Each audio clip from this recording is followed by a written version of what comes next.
नमस्कार दोस्तों, कैसे आप सभी लोग और आपका स्वागत है हमारे इस चैनल में। गाइस, आज हम वापस से बात करेंगे एक और सब्सिडी पे, लेकिन आज ये सब्सिडी होगी हरियाणा स्टेट के लिए। जैसा कि आप जानते हैं कि हम लोग इस चैनल का ऑब्जेक्टिव है वो है सब्सिडी, गवर्नमेंट फंडिंग और एक्सपोर्ट से जुड़ी हुई ज़्यादा से ज़्यादा वो खबरें, जिससे कि आपके व्यापार को हो सकता है फायदा। तो दोस्तों, शुरू करते हैं आज वीडियो को। और आज हम बनाएंगे HEP यानी कि हरियाणा के अंदर जो एम्प्लॉयमेंट जनरेशन आपको जो सब्सिडी मिलती है उसके बारे में पूरी डिटेल से बात करेंगे। और जो आज का एजेंडा होगा उसके अंदर इस सब्सिडी के लिए क्या गाइडलाइंस है, क्या एलिजिबिलिटी है और क्या क्या आपको किस तरह से ये फाइल करनी है। तो दोस्तों, शुरू करते हैं इस वीडियो को, आगे बढ़ते हैं। हरियाणा रोजगार सृजन सब्सिडी यानी employment generation subsidy under Haryana enterprises and employment policy 2020 के अंदर। तो दोस्तों, जो इस सब्सिडी के अंदर है ये 2020 के अंदर लॉन्च की गई थी और हरियाणा गवर्नमेंट को इस सब्सिडी की शुरुआत की है, यानी कि हम बात करें कि इसकी शुरुआत है वो 1 जनवरी 2021 से हुई थी। और जो इसका जो क्लोजिंग डेट है वो है 31 दिसंबर 2025। और दोस्तों, आज चल रहा है जनवरी, सॉरी माफी चाहता हूँ, मार्च 2025। तो आप मार्च 2025 यानी अभी भी 9 महीने तक इसकी अगर एप्लीकेशन लगाते हैं तो भी आप इस सब्सिडी का फायदा ले सकते हैं। दोस्तों, इस सब्सिडी को जो सबसे बड़ा ऑब्जेक्टिव है वो था एम्प्लॉयमेंट जनरेशन, यानी कि जो हरियाणा गवर्नमेंट है वो कहती है कि आप जितने भी स्थानीय कर्मचारी लगाएंगे उसके आधार पे ये सब्सिडी दी जाएगी। अब वो सब्सिडी कितनी होगी या क्या कंडीशंस होंगे, उनके लिए चलते हैं हम आगे वाली स्लाइड्स के ऊपर। तो दोस्तों, पहले बात करते हैं सब्सिडी का ऑब्जेक्टिव क्या था। वो सब्सिडी का ऑब्जेक्टिव था कि एम्प्लॉयमेंट जनरेट करना, कि जितने भी ज्यादा जो लोकल गाइड यानी कि जो लोकल पर्सन है, यानी कि जो अगर बात करेंगे हम स्थानीय पर्सन है हरियाणा के, उनको आप जितना ज्यादा रोजगार दोगे उतनी ही आपको प्रति व्यक्ति के आधार पर सब्सिडी दी जाएगी। दूसरी है, इसमें प्रति व्यक्ति के आधार पे जो नई कर्मचारी की नियुक्ति की जाएगी उसके आधार पे आपको वित्तीय सहायता दी जाएगी। तो इस बात का भी आपको ध्यान रखना है। और तीसरा, कुछ एक्स्ट्रा इंसेंटिव दी जाएंगे अगर आप लेडीज SC ST को प्रमोट करेंगे तो उसके आधार पे भी कुछ एक्स्ट्रा इंसेंटिव्स हैं। अब बात करते हैं कि इसके अंदर किन लोगों को पात्रता यानी एलिजिबल यूनिट्स कौन कौन सी हैं। तो दोस्तों, एलिजिबल यूनिट्स हैं कि जिनका प्रोडक्शन 1 जनवरी 2021 के बाद में प्रोडक्शन में आई हो, जिनके पास IEM यानी कि उद्यम आधार हो और हरियाणा का जो हरियाणा उद्यम मेमोरेंडम है वो रजिस्ट्रेशन होना चाहिए। कर्मचारी है वो पेरोल या मतलब मैं बात करूंगा पेरोल के सेंस में, क्या है कि आपके पास PF ESI नंबर होना चाहिए। PF ESI के माध्यम है कि आपके पास पेरोल पे या आपके कॉन्ट्रेक्चुअल एम्प्लॉइज होने चाहिए जिनका प्रॉपरली PF ESI कट रहा हो। क्योंकि ऐसा नहीं कि आपने रजिस्ट्रेशन के अंदर सिर्फ अपने जो अटेंडेंस रजिस्टर है उसके अंदर आपने एम्प्लॉइज को दिखा दिया है और उसके आधार पर ही आपने एम्प्लॉइज को शो ऑफ कर दिया है। ऐसा नहीं हो पाएगा। आपको डायरेक्टली उनको रोजगार दिया होना चाहिए जो उसके किसी कॉन्ट्रैक्ट या पेरोल से आपके साथ जुड़े हुए हो।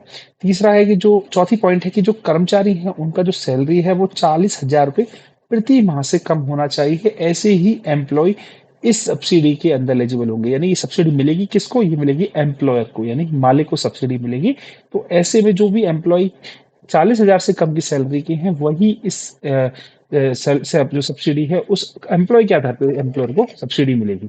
आगे बढ़ते हैं, हम आगे चलते हैं औद्योगिक श्रेणी की किसी तरह की। तो आपको पता है कि हरियाणा टोटल 4 कैटेगरीज में बांटा हुआ है। हरियाणा पहली कैटेगरी A ब्लॉक है जिसके अंदर के जितने भी डेवलप्ड हैं, डेवलप्ड एरिया है, जैसे कि गुरुग्राम वाला एरिया है या NCR में जो बात करेंगे ज्यादातर वो ऐसा एरिया है जहाँ पे बहुत डेवलपमेंट है। तो ऐसे क्षेत्र में सब्सिडी नहीं मिलेगी। लेकिन बात करें हम B ब्लॉक, C ब्लॉक और D ब्लॉक में, तो D ब्लॉक को सबसे पिछड़ा क्षेत्र माना जाता है जहाँ पे सबसे ज्यादा सब्सिडी है। और ये मैं आपको क्यों बता रहा हूँ, क्योंकि दोस्तों की जो सब्सिडी का फंड होता है वो अलोकेट होता है इनके एरियाज के हिसाब से। तो अगर हम जाएंगे आपके अगर B ब्लॉक के अंदर, C ब्लॉक के अंदर, D ब्लॉक के अंदर, तो वहां पे आपको सब्सिडी ज्यादा मिलेगी। जैसे कि आप देख पा रहे हैं कि मध्यम औद्योगिक क्षेत्र है, C ब्लॉक औद्योगिक क्षेत्र से थोड़ा पिछड़ा है, लेकिन A ब्लॉक बहुत डेवलप होता है इस कारण से। अब इम्पोर्टेंट चीज की यह एप्लीकेशन कब लगानी होगी सब्सिडी को। दोस्तों की जो सब्सिडी की एप्लीकेशन है वो आपको फाइनेंशियल ईयर क्लोज होने के 3 महीने के अंदर लगानी होती है। जैसे कि आपने ड्यूरिंग द ईयर कितने लोगों को आपने रोजगार प्रदान किया है, उसमें PF ESI में कितने नंबर नए रजिस्ट्रेशन किए हैं जिनकी सैलरी 40,000 से कम है, आपका प्रोडक्शन 1 जनवरी 2021 से बाद का शुरू होना चाहिए। तो अगर ये सारी कंडीशन आप पूरी कर रहे हैं तो ऐसे केस के अंदर आप जो भी ईयर एंड, यानी कि हम बात करते हैं मान के चलिए 31 मार्च 2021 को या 31 मार्च 2022 को अगर ईयर एंड हो रहा है तो उसके बाद ही आपको उसके अंदर उसकी एप्लीकेशन लगानी होगी। आगे बढ़ते हैं, सब्सिडी की अमाउंट कितनी है और प्रॉफिट कितना है। तो आपको 48,000 पर एम्प्लॉय के हिसाब से, यानी कि 48,000 रुपये प्रति व्यक्ति प्रति साल के आधार पर आपको सब्सिडी ग्रांट दी जाएगी। इसके अंतर्गत आपको ध्यान इस बात का रखना है कि एम्प्लॉय की जो सैलरी है वो 40,000 से कम होनी चाहिए। अभी जो सब्सिडी, जो सबसे ज्यादा सब्सिडी को फंड अलोकेट किए जाते हैं वो C और D ब्लॉक के जितने भी डिस्ट्रिक्ट्स हैं उन्हें किए जाते हैं। और अगर आप महिला राष्ट्रीय कर्मचारियों को अगर आप एम्प्लॉयमेंट पे रखते हैं तो उनके आधार पे आपको कुछ एक्स्ट्रा इंसेंटिव भी दिए जाते हैं। यह बात हो गई हमारी सब्सिडी की। अब हम बात एक एग्जांपल लेते हैं। एग्जांपल मान के चलिए कि आपके सी ब्लॉक में एक फैक्ट्री में 50 एम्प्लॉय आपने भर्ती किए हैं। उनका वेतनमान है वो 35,000 रुपए प्रति व्यक्ति है और ये सभी व्यक्ति आपने उनको पीएफईएसआई के अंदर रजिस्टर किया है। तो प्रति व्यक्ति अगर हम सब्सिडी की बात करें तो वो 48,000 रुपए प्रति वर्ष के आधार पर मिलेगी। तो कुल मिला के जो अमाउंट होगा सब्सिडी का वो 24 लाख होगा। कैसे 50 एम्प्लॉय आपने भर्ती किए हैं, 48,000 सब्सिडी है, तो प्रति वर्ष आपको 24 लाख रुपए की सब्सिडी होगी। यानी 10 वर्षों में आप 2,40,00,000 रुपए की टोटल सब्सिडी क्लेम कर सकते हैं। अब दोस्तों अब आप कहेंगे कि ये जो आपने 4 साल के यानी 5 साल का क्राइटेरिया दिया है 1 जनवरी 2021 से 31 दिसंबर 2025 से क्या है? दोस्तों ये ड्यूरेशन है उसका कि जिसमें आपको प्रोडक्शन चालू करना ही करना है। यानी कि अगर आप 31 दिसंबर 2025 के बाद प्रोडक्शन करेंगे तो इस स्कीम में एलिजिबल नहीं होंगे। अगर मान के चलिए आप आज भी प्रोडक्शन शुरू करते हैं तो भी आप अपनी सब्सिडी को 10 साल तक क्लेम कर सकते हैं। अब बात करते हैं आपको एप्लीकेशन कैसे लगानी है। आपको इन्वेस्ट हरियाणा पे विजिट करना है। आपको अपने अंदर यहाँ पे HUM यानी जो आपका हरियाणा उद्यम मेमोरेंडम है उसके माध्यम से रजिस्टर करना है। उसकी एप्लीकेशन डाउनलोड है। मैं आपको इसके जो डॉक्यूमेंट्स है वो आपको डिस्क्रिप्शन बॉक्स में दे दूंगा और साथ में आप सबमिट करेंगे अपने डॉक्यूमेंटेशन तो वहां से आपको एप्लीकेशन कर सकते हैं। अब देखिए जो इसकी एप्लीकेशन है उसमें कुछ इंपॉर्टेंट अदर डॉक्यूमेंट्स भी हैं वो भी मैं डिस्क्रिप्शन बॉक्स में आपको अटैच कर दूंगा।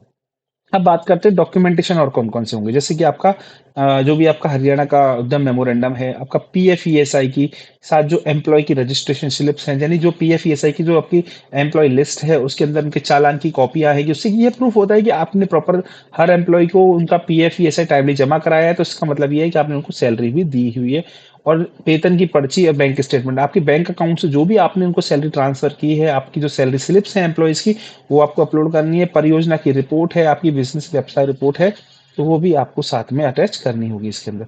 अब दोस्तों एक इंपॉर्टेंट पॉइंट और है, क्या मेगा प्रोजेक्ट और बात करें कि वो एलिजिबल हैं तो बिल्कुल हैं। जो फिक्स मिनिमम जो फिक्स कैपिटल है अगर वो 200 करोड़ बी ब्लॉक के अंदर और 100 करोड़ सी ब्लॉक और 75 करोड़ डी ब्लॉक। अभी बात करते हैं कि ये अमाउंट का किस तरह से उन्होंने बाइफिकेशन किया। जैसे कि आपने देखा होगा डी ब्लॉक है जो सबसे कम विकसित क्षेत्र होते हैं तो उनमें जो मिनिमम फिक्स कैपिटल है वो कम रखी गई है। यानी कि आप कम पैसा लगाएंगे तो भी आप इस सब्सिडी का फायदा ले पाएंगे। यानी अगर कोई व्यक्ति अगर 75 करोड़ से इन्वेस्टमेंट करना चाह रहा है तो ऐसे केस में वो सब्सिडी क्लेम कर सकता है। तो दोस्तों अधिक जानकारी के लिए आप हमारे चैनल को सब्सक्राइब कर सकते हैं और हम लोग आपको टाइम टू टाइम इसका अपडेट करते रहेंगे। अगर वीडियो अच्छा लगा हो तो लाइक कीजिएगा, शेयर कीजिएगा, सब्सक्राइब कीजिएगा। Thank you very much.